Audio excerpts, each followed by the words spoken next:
May nakita akong hack sa internet kung saan ang maruming mantika daw ay kaya niya linisin. Hindi ko pa ito natatry, kaya try natin ngayon. Meron tayong mantika dito, ayan, kitang-kita nyo naman, ayan. Ang sabi dun sa nakita ko, gagawa ka lang daw ng cornstarch and water mixture. So water, cornstarch, paghaluin natin.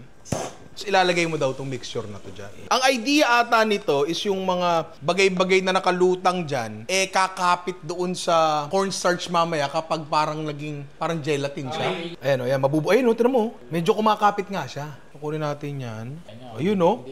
Magaling to ha. Lagay natin sa stainless bowl, silipin natin kung malinis pa talaga. Ay, oo.